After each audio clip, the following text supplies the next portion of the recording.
Asante kwa kuendelea kuangalia HZB TV na pia asante kwa kuendelea kucomment na kuacha mawazo yako, na amini tutayafanyia kazi kadri ya uwezo wetu.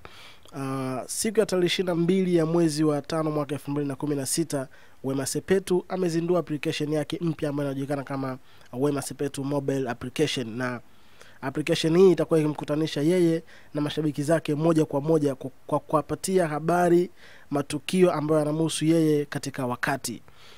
Wema Sepetu alizindua application hii siku ya Jumapili ya tarehe 22 ya mwezi wa 5 mwaka 2016 hapa The Regency Hotel, na mgeni rasmi alikuwa ni Mheshimiwa Nape Nnauye. Pia hapa Wema Sepetu anaizungumzia application hiyo na nia ya kufungua application hiyo na jinsi ya kujiunga na application hiyo. Msikilize hapa. Nimefurahi sana kwa mara ya kwanza kwamba kazi zangu zote kuziweka kwenye mfumo wa teknolojia ya kisasa kupitia simu za mkononi. Huu ni mwanzo mzuri na naahidi kutumia huduma hii kutoa elimu, kunufaisha jamii, kutangaza sanaa na utamaduni wetu, na pia kuwa karibu na wapenzi wangu wote watakao kuwa wanahitaji kupata habari zangu za uhakika na kwa haraka.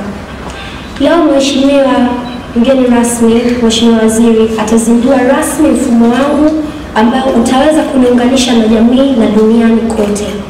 Mfumo wangu huu ni wa kipekee na wa kwanza katika Afrika Mashariki, au naweza kusema kwamba Afrika nzima kwa ujumla, kwa msanii wa tasnia ya filamu. Mfumo huu utaleta fursa nyingi sana, zikiwemo ajira kwa vijana na wasanii wenzangu na kutambulika kirahisi. Kujua mafanikio na umuhimu wa kazi za usanii Tanzania, huduma ya Wema Sepetu Mobile ni rahisi na ya uhakika, ambayo unatuma neno Wema kwenda namba 15404. Narudia tena, unatuma neno Wema kwenda namba 15404, unakuwa tayari umeshajiunga. Utaanza kupokea taarifa na habari zangu zote kwa njia ya ujumbe mfupi wa maneno, picha, video, kutegemeana na aina ya simu unayotumia. Shukrani sana ziende kwa wageni wote ambao mmefika hapa leo kwa kuwa mmeacha kazi zenu, na naelewa kwamba leo ni siku ya Jumapili, most people wanakuwa wanapenda kutulia nyumbani. Kwa hiyo wote mliofika hapa ni muhimu sana kwangu.